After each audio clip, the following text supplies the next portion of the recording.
ಈ ವರ್ಷ ಡಿಫ್ರೆಂಟ್ ಆಗಿ ಹೇಗೆ ಹಸ್ತಗಳನ್ನ ಕಡ್ಡಿಗೆ ಜೋಡಿಸಿ ಸೀರೆ ಕಟ್ಟೋದು ಅಂತ ನಿಮಗೆ ತೋರಿಸ್ತಾ ಇದ್ದೀನಿ. ಸೊ ಮೊದಲನೇದಾಗಿ ಈ ಥರ ಒಂದು ಕಡ್ಡಿನ ತೊಗೊಂಡಿದ್ದೀನಿ. ಈ ಕಡ್ಡಿಗೆ ಹಾರಿಜಾಂಟಲ್ ಆಗಿ 2 ಕಡ್ಡಿನ ನಾನು ಕಟ್ಕೊಂಡಿದ್ದೀನಿ, ಒಂದು ಸಣ್ಣದು ಮತ್ತು ಒಂದು ದೊಡ್ಡದು. ಅದ್ರ ಜೊತೆಗೆ ನಮಗೆ ಈ ಥರದೊಂದು ಬಾಕ್ಸ್ ಬೇಕಾಗುತ್ತೆ. ನಿಮ್ಮ ಹತ್ರ ಈ ಥರ ಬಾಕ್ಸ್ ಇಲ್ಲ ಅಂದರೆ ಈ ಥರ ಸಣ್ಣ ಕೊಳಗ ಇದ್ರೂ ನಡೆಯುತ್ತೆ, ಅದಕ್ಕೆ ಅಕ್ಕಿ ತುಂಬಿಟ್ಕೊಂಡು ನೀವು ಯೂಸ್ ಮಾಡ್ಬೋದು. ಹಾಗೆ ಕಳಶಕ್ಕೆ ಬೆಳ್ಳಿ ಚೊಂಬು ಅಥವಾ ತಾಮ್ರದ ಚೊಂಬು, ನಿಮ್ಮ ಹತ್ರ ಯಾವ ಚೊಂಬಿದ್ರೆ ಆ ಚೊಂಬನ ಯೂಸ್ ಮಾಡ್ಬೋದು. ಕೈಗಳನ್ನ ಯೂಸ್ ಮಾಡ್ತಾ ಇದ್ದೀನಿ, ಪಾದಗಳು ಮತ್ತು ಬಟ್ಟೆಯಲ್ಲಿ ಮಾಡಿರುವಂಥ ಕೈಕಾಲುಗಳನ್ನ ಕೂಡ ನಾನು ಯೂಸ್ ಮಾಡ್ತಾ ಇದ್ದೀನಿ. ಅದ್ರ ಜೊತೆಗೆ ಈ ಸರಿ ವಿಶೇಷವಾಗಿ ನೀವು ನೋಡ್ತಾ ಇರ್ಬೋದು, ನಾನು ಬಬಲ್ ರ್ಯಾಪ್ನ ಕೂಡ ಯೂಸ್ ಮಾಡ್ತಾ ಇದ್ದೀನಿ. ಸೊ ಬಬಲ್ ರ್ಯಾಪ್ನ ಏನಕ್ಕೆ ಯೂಸ್ ಮಾಡ್ತಾ ಇದ್ದೀನಿ ಅಂತ ನಿಮಗೆ ಹೋಗ್ತಾ ತೋರಿಸ್ತೀನಿ. ಸೊ ಬನ್ನಿ ಈಗ ಒಂದೊಂದಾಗಿ ಅಟ್ಯಾಚ್ ಮಾಡಿಬಿಟ್ಟು ನಿಮಗೆ ಹೇಗೆ ಕಂಪ್ಲೀಟ್ ಸೆಟಪ್ನ ಮಾಡೋದು ಅಂತ ತೋರಿಸ್ತೀನಿ. ಸೊ ಮೊದಲನೇದಾಗಿ ನಾನು ಈ ಥರ ಒಂದು ಕೊಳಗ ತೊಗೊಂಡಿದ್ದೀನಿ. ಸೊ ನಮ್ಮ ಮನೇಲಿರುವಂಥ ಲಕ್ಷ್ಮೀ ಮುಖವಾಡ ನೀವು ನೋಡ್ಬೋದು, ನನ್ನ ಕೈಯಷ್ಟು ದೊಡ್ಡದಾಗಿದೆ. ಸೊ ಹಾಗಾಗಿ ನಾನು ಸಣ್ಣ ಲಕ್ಷ್ಮಿ ಅಂದರೆ ನಮ್ಮ ಮನೇಲಿ ಪುಟ್ಟಲಕ್ಷ್ಮಿನ ನಾನು ಮಾಡ್ತಾಯಿದ್ದೀನಿ. ಮುಖಕ್ಕೆ ತಕ್ಕಂಗೆ ನಾವು ಬಾಡಿನ ರೆಡಿ ಮಾಡಬೇಕಾಗುತ್ತೆ. ತೀರಾ ದೊಡ್ಡ ಬಾಡಿ ಮಾಡಿಬಿಟ್ರು ಚೆನ್ನಾಗಿ ಕಾಣಲ್ಲ. ಹಾಗಾಗಿ ನಾನು ಬಾಕ್ಸ್ನ ಯೂಸ್ ಮಾಡ್ದಿರ ಇಲ್ಲಿ ಒಂದು ಸಣ್ಣ ಕೊಳಗನ ಯೂಸ್ ಮಾಡ್ತಾಯಿದ್ದೀನಿ. ಕೊಳಗಕ್ಕೆ ಈ ರೀತಿ ಚೊಂಬನ್ನು ಮೇಲೆ ಇಟ್ಟು, ಸೊ ಈಗ ನೀವು ನೋಡ್ತಾ ಇರ್ಬೋದು ಹೇಗೆ ನಾನು ಕಡ್ಡಿನ ಹಿಂದೆಗಡೆ ನಿಲ್ಸಿದ್ದೀನಿ ಅಂತ. ಇದನ್ನ ನಾನು ಇನ್ನು ಫಿಟ್ ಮಾಡಿಲ್ಲ, ಫಿಟ್ ಮಾಡಿದ್ಮೇಲೆ ಹೇಗೆ ಕಾಣುತ್ತೆ ಅಂತ ತೋರಿಸ್ತೀನಿ. ಮತ್ತೆ ಚೊಂಬು ಹಾಗೆ ಕೆಳಗಿರುವಂಥ ಕೊಳಗನ ಹೀಗೆ ನಾವು ನಿಲ್ಲಿಸಬೇಕಾಗುತ್ತೆ. ಇದು ಕಂಪ್ಲೀಟ್ ಸೆಟಪ್ ಮಾಡಿ ನಾನು ಮತ್ತೆ ನಿಮಗೆ ವಿಡಿಯೋಲಿ ಸಿಗ್ತೀನಿ.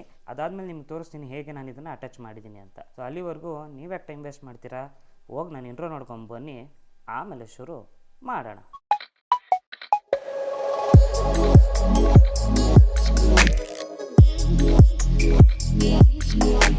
ಸೊ ಈಗ ನೀವು ನೋಡ್ತಾ ಇರ್ಬೋದು ಕಂಪ್ಲೀಟಾಗಿ ಮೋಲ್ಡ್ ರೆಡಿ ಮಾಡಿದ್ದೀವಿ. ಸೊ ಮೋಲ್ಡಲ್ಲಿ ಏನೇನಿದೆ ಅಂತ ಕ್ಲೀನಾಗಿ ಎಕ್ಸ್ಪ್ಲೇನ್ ಮಾಡ್ತೀನಿ ಒಂದ್ಸರಿ. ಸೊ ಇಲ್ಲಿ ನಾವು ಆಗಲೇ ತೋರಿಸ್ದಂಗೆ ಕೆಳಗಡೆ ಒಂದು ಕೊಳಗ ಥರ ಇತ್ತು ಸಣ್ಣದು, ಅದು ಇಟ್ಟಿದ್ದೀವಿ. ಅದ್ರ ಮೇಲೆ ಒಂದು ಚೊಂಬಿತ್ತು, ಚೊಂಬನ ಕೂಡ ಇಟ್ಟಿದ್ದೀವಿ. ಹಾಗೆ ಬಬಲ್ ರ್ಯಾಪ್ನ ನಾನು ಏನಕ್ಕೆ ಯೂಸ್ ಮಾಡಿದ್ದೀನಿ ಅಂದರೆ ನೀವು ನೋಡ್ಬೋದು ಇಲ್ಲಿ. ಸೊ ಇದು ಎದೆ ಭಾಗ ಬರಲಿ ಅನ್ನೋದಕ್ಕೋಸ್ಕರ ಇಲ್ಲಿ ಬಬಲ್ ರ್ಯಾಪ್ನ ಯೂಸ್ ಮಾಡಿದ್ದೀನಿ. ಹಾಗೆ ಅದೇ ಬಬಲ್ ರ್ಯಾಪ್ನ ಇಲ್ಲಿ ಹಿಂದೆ ಕೂಡ ಸ್ವಲ್ಪ ಯೂಸ್ ಮಾಡಿರೋದ್ರಿಂದ ಶೋಲ್ಡರ್ ಥರ ಕಾಣುತ್ತದೆ. ಸೊ ಮತ್ತೆ ಇಲ್ಲಿ ಒಂದು ವೈಟ್ ಶೀಟ್ನ ಕೂಡ ಹಾಕಿ ಈ ಕಂಪ್ಲೀಟ್ ಕೊಳಗ ಏನಿದೆ ಅದನ್ನು ಕವರ್ ಮಾಡಿದ್ದೀನಿ. ಸೊ ಹೀಗೆ ಫಿಟ್ ಮಾಡ್ಕೋಬೇಕು. ಹಾಗೆ ಪಕ್ಕದಲ್ಲಿ ನೋಡ್ಬೋದು ನೀವು ಈ ಕೈಗಳನ್ನ ನಾನು ಈ ಕಡ್ಡಿಗಳು ನಾನು ಆಗಲೇ ಹೇಳ್ದಂಗೆ 2 ಕಡ್ಡಿ ಏನಿತ್ತು ಇಲ್ಲಿ ಜಿಪ್ ಟೈ ಹಾಕಿದ್ದೀನಿ. ಜಿಪ್ ಟೈ ನಿಮ್ಗೆ ಕಾಣಿಸ್ತಾ ಇರ್ಬೋದು, ಇಲ್ಲೊಂದು ಜಿಪ್ ಟೈ ಹಾಕ್ಬಿಟ್ರೆ ಫುಲ್ ಸ್ಟಿಫಾಗಿ ಕುತ್ಕೊಂಡ್ಬಿಡುತ್ತೆ, ಅಲ್ಲಾಡೋದೇ ಇಲ್ಲ ಅದು. ಆ್ಯಂಡ್ ನೀವು ಇದ್ರ ಮೇಲೆ ಎಷ್ಟು ವೆಯ್ಟ್ ಬೇಕಾದ್ರೂ ಹಾಕ್ಬೋದು. ನೋಡಿ, ವೆಯ್ಟ್ ಹಾಕಿದ್ರು ಕೂಡ ಅದು ಕೆಳಗಡೆ ಬೀಳಲ್ಲ, ಟೈಟ್ ಆಗಿರುತ್ತೆ.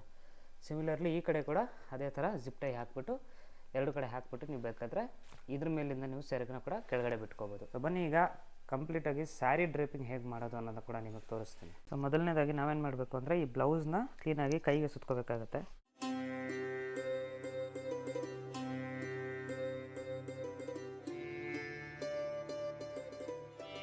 ಸೊ ನಿಮ್ಮ ಕೈ ಅಳತೆ ನೋಡಿಕೊಂಡು ನೀಟಾಗಿ ಈ ಥರ ಇಟ್ಕೋಬೇಕಾಗತ್ತೆ ನೀವು.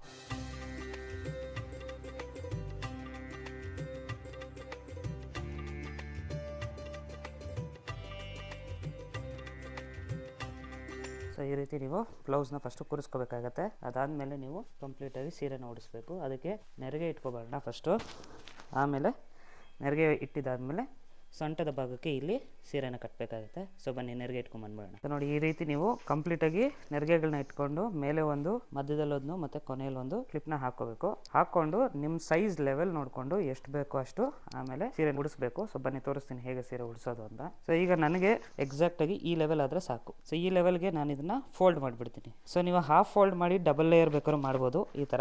ಇಲ್ಲ ನಾನು ಡಬಲ್ ಲೇಯರ್ ಬೇಡ ಸಿಂಗಲ್ ಲೇಯರ್ ಮಾಡ್ಕೋತೀನಿ ಅಂತ ಅಂದರೆ ಇದನ್ನು ಹಾಫ್ ಫೋಲ್ಡ್ ಮಾಡಿ ಇದನ್ನು ಇಲ್ಲಿ ಹೀಗೆ ಟೈ ಮಾಡಿಬಿಡೋದು ಅಷ್ಟೇ. ಸೊ ನಿಮಗೆ ಯಾವ ರೀತಿ ಬೇಕೋ ಹಾಗೆ ಡಬಲ್ ಸೈಡು ಅಥವಾ ಸಿಂಗಲ್ ಸೈಡು ಯಾವ ಥರ ಬೇಕೋ ಆ ಥರ ನೀವು ಟೈ ಮಾಡ್ಕೊಳ್ಳಿ. ಸೊ ಟೈ ಮಾಡ್ಕೊಂಡಿದ್ದಾದ್ಮೇಲೆ ಹೇಗೆ ಕಾಣುತ್ತೆ ಅಂತ ನಿಮಗೆ ತೋರಿಸ್ತೀನಿ. ಸೊ ಈಗ ನಾನಿಲ್ಲಿ ಮಧ್ಯಕ್ಕೆ ಕಟ್ಕೊಂಡಿದ್ದೀನಿ. ಸೊ ಇಲ್ಲಿರೋ ಕ್ಲಿಪ್ನ ಕೂಡ ನೀವು ಬೇಕಾದ್ರೆ ರಿಮೂವ್ ಮಾಡ್ಕೋಬೋದು, ಬಟ್ ನಾನು ಲಾಸ್ಟಲ್ಲಿ ರಿಮೂವ್ ಮಾಡ್ತೀನಿ. ಈಗ ಕಾಲುಗಳನ್ನ ಅಟ್ಯಾಚ್ ಮಾಡ್ಕೊಳ್ಳೋಣ. ಸೊ ಮೊದಲನೇದಾಗಿ ಬಲ್ಗಾಲ್ ನೋಡ್ಬೋದು ನೀವು. ಇದಕ್ಕೆ ನಾನು ಎಕ್ಸ್ಟ್ರಾ ಬಟ್ಟೆನ ಸುತ್ಕೊಂಡಿದ್ದೀನಿ. ನಿಮ್ಮ ದೇವರ ಸೈಜ್ ನೋಡಿಕೊಂಡು ನೀವು ಬಟ್ಟೆ ಸುತ್ಕೋಬೋದು, ಇಲ್ಲಾಂದರೆ ಇದನ್ನು ದೊಡ್ಡ ಸೈಜೇ ತೊಗೋಬೋದು. ಸೊ ಇದನ್ನು ಈಗ ಒಂದು ರೌಂಡ್ ಸುತ್ಕೋಬೇಕಷ್ಟೆ. ಸೊ ಈ ಕೊನೆ ಭಾಗ ಏನಿದೆ, ಈ ಕೊನೆ ಭಾಗದಲ್ಲಿ ನೀವು ನೀಟಾಗಿ ಇದನ್ನು ಇಲ್ಲಿ ಹೀಗೆ ಸುತ್ತಕೊಂಡು ಒಂದು ಪಿನ್ ಹಾಕ್ಕೊಳ್ಳೋದಷ್ಟೇ. ಸೊ ಇದನ್ನು ನಾನು ಪಿನ್ ಹಾಕಿ ನಿಮಗೆ ಮತ್ತೆ ವಿಡಿಯೋಲಿ ಸಿಗ್ತೀನಿ. ಸೊ ಈಗ ನೋಡ್ತಾ ಇದ್ದೀರಾ, ಆಲ್ರೆಡಿ ನಾವು ಒಂದು ಕಾಲನ್ನ ಫಿಟ್ ಮಾಡಿದ್ದೀವಿ.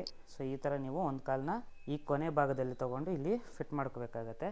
ನಂತರ ಈ 2ನೇ ಕಾಲನ್ನ ಕೂಡ ನಾವು ಈ ಸೆರಗಿನ ಭಾಗದಿಂದ ನಾವು ಅದೇ ಥರ ಈ ಕಡೆ ಫಿಟ್ ಮಾಡ್ಕೋಬೇಕಾಗತ್ತೆ. ಸೊ ಇದನ್ನು ಕೂಡ ನಾನು ಕ್ಲೀನಾಗಿ ಈ ಥರ ಫಿಕ್ಸ್ ಮಾಡಿಕೊಂಡು ನೋಡಿ, ಈ ಥರ ಸೆರಗಿನ ಭಾಗ ಏನಿದೆ ಈ ಥರ ಫಿಟ್ ಮಾಡಿ ಇದನ್ನು ಇಲ್ಲಿ ಈ ಥರ ಕೂರಿಸ್ಬೇಕಾಗತ್ತೆ.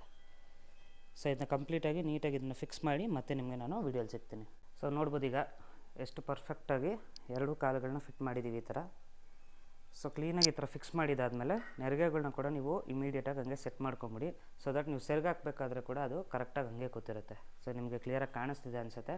ಈ ಜಾಗದಲ್ಲಿ ನಾವಾಗಲೇ ನಾಟ್ ಹಾಕಿದ್ವಿ, ಆಮೇಲೆ ಕೆಳಗೆ ಬಂದಂಥ ನೆರಿಗೆಗಳನ್ನ ಹಾಗೆ ಬಿಟ್ಟು ಆ ಕಡೆ ಕೊನೆ ಮತ್ತು ಈ ಕಡೆ ಕೊನೆ ಇರೋದ್ರಲ್ಲಿ ಎರಡೂ ಕಾಲುಗಳನ್ನ ಕ್ಲೀನಾಗಿ ಜೋಡಿಸಿ ಕೂರಿಸಿದ್ದೀವಿ. ಸೊ ಈಗ ಹಿಂದೆಗಡೆ ಇಲ್ಲಿ ನಮಗೆ ಸೆರಗಿರುತ್ತೆ. ಸೊ ಈ ಸೆರಗನ್ನ ನಾವು ಮತ್ತೆ ನೆರಿಗೆ ಇಟ್ಕೊಂಡು ಒಂದು ರೌಂಡ್ ಬರಬೇಕಾಗತ್ತೆ. ಕಳಶದ ಸುತ್ತ ಒಂದು ರೌಂಡ್ ಬಂದು ಕೈ ಕೆಳಗಡೆಯಿಂದ ಹಿಂಗೆ ಮೇಲ್ಗಡೆ ಹಾಕಬೇಕು. ಸೊ ಅದನ್ನು ನಿಮಗೆ ನಾನು ಕಂಪ್ಲೀಟಾಗಿ ಹಾಕಿ ಮತ್ತೆ ನಿಮಗೆ ವಿಡಿಯೋಲಿ ಸಿಗ್ತೀನಿ.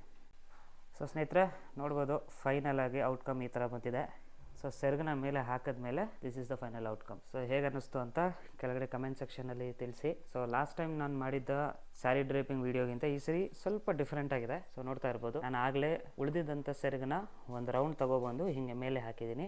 ಮೇಲೆ ಹಾಕಿ ಇಲ್ಲಿಂದ ವಾಪಸ್ ಕೆಳಗಡೆ ಹೋಗಿ ಈ ಗ್ಯಾಪಿಂದ ಕೈ ಮೇಲಿಂದ ಆಚೆ ಬಿಟ್ಕೊಂಡಿದ್ದೀನಿ.